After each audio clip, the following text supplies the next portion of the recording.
Ladies and gentlemen, boys and girls, it's Diego here in Northern Florida. I've spent probably 15 months in Bogota, Colombia, back and forth, back and forth, back and forth on airplanes, flying from Bogota to Miami, from Miami to Pensacola, Pensacola to Houston, Houston to Panama, Panama to Bogota, Bogota to Miami, Miami to Pensacola. I have made a lot of trips to be with my fiance, the lovely Karina, and I've kept all the boarding passes and all the receipts, etc. But what happens when we get our NOA2 letter? We got our NOA1 letter in April of 2022, and by the summer, hopefully we'll get our NOA2 letter. What happens? What happens next? Come on along and I'll explain it to you. Okay, when you get your NOA2 letter, which is your approval, we know you're going to get your visa approved. You qualify for the benefit. USCIS, the service center in Texas, Vermont, California, wherever it is, will then forward your information to the National Visa Center in New Hampshire. Okay? Now, the National Visa Center is managed by the State Department. This is the second part of the process. Okay? Now, the NVC will then email you and tell you, Mr. Sponsor, Ms. Sponsor, they received your package and they're going to start preparing your visa for processing. Okay? And they're going to send you a welcome letter. Welcome! Thank you, Miss Beneficiary, Mr. Beneficiary, for your decision to immigrate to the United States. Now, this email will contain your case number and an invoice number, and you will use these numbers, ladies and gentlemen, boys and girls, to create a SEAC account. Okay?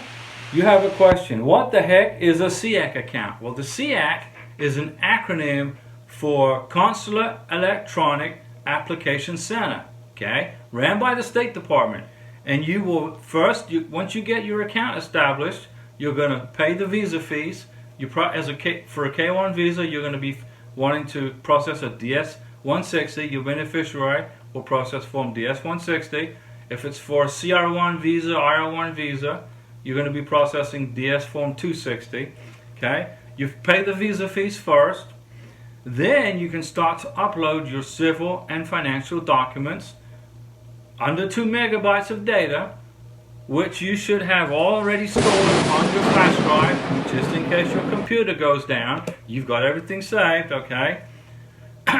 And then, ladies and gentlemen, boys and girls, once you upload all of your civil and financial documents, you wait to get documentally qualified by the National Visa Center. What does documentally qualified mean? Well, that means that you uploaded your tax returns, your tax transcripts, your birth certificates, your passports, your beneficiaries' passports, any of your children. All of the civil and financial documents have been uploaded satisfactorily to the eyes of the immigration officer, the NVC, and then he or she will then documentally qualify your case, which will then qualify you to send that visa to the U.S. Embassy in your beneficiary's home country. Now, the National Visa Center does not approve or deny visas. USCIS does that at the service center, and then the ultimate decision goes with the officer at the U.S. Embassy in whichever country your beneficiary lives in at the face-to-face interview. So then once the National Visa Center mails your approved visa to your beneficiary's home country, to the U.S. Embassy, okay, then either you, Miss Beneficiary or Mr. Beneficiary, will schedule your visa interview, or the National Visa Center will schedule the visa interview for you. Okay? Make sure, ladies and gentlemen, boys and girls, that you, Miss Beneficiary, Mr. Beneficiary, get a medical exam before your visa interview at the embassy, which has to be done by a certified doctor authorized by the U.S. Embassy in your country. You just can't go to your local doctor and say, I want a medical exam for my visa.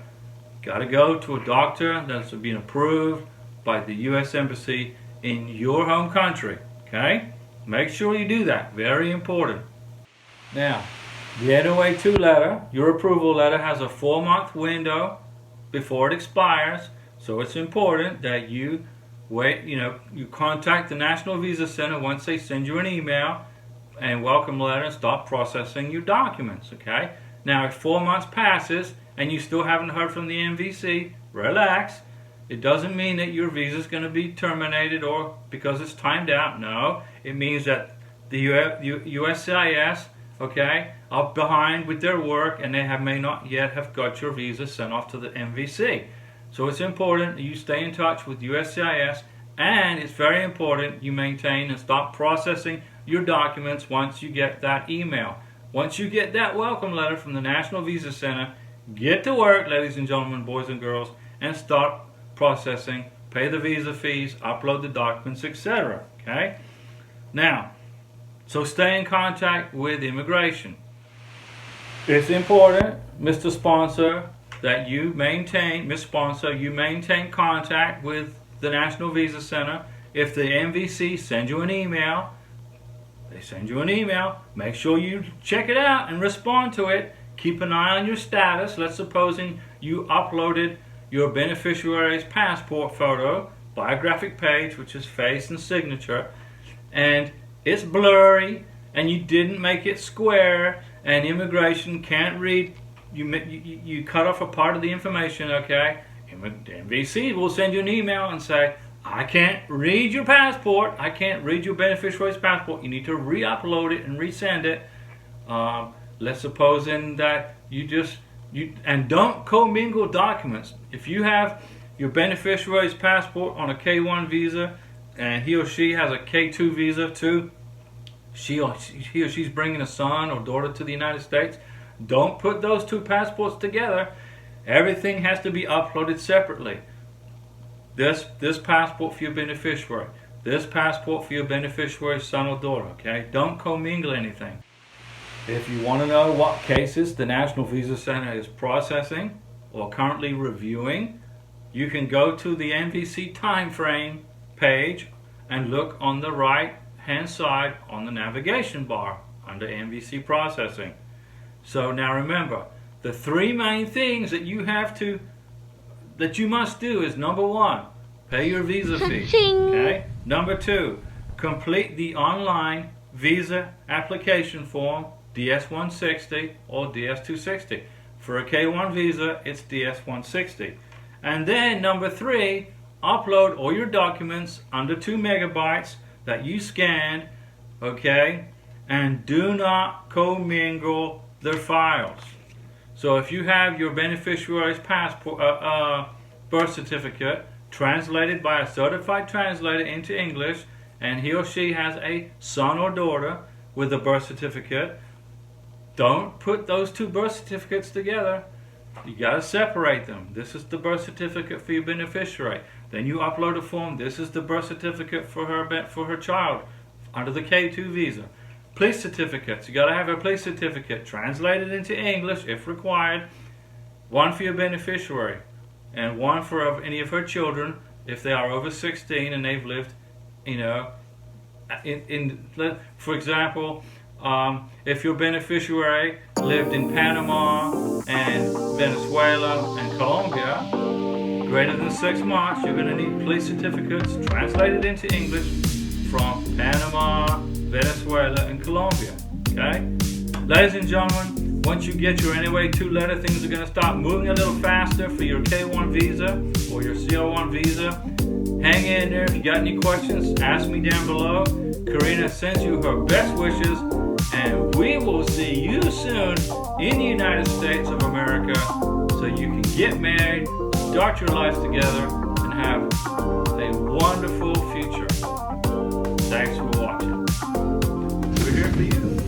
I'll be back.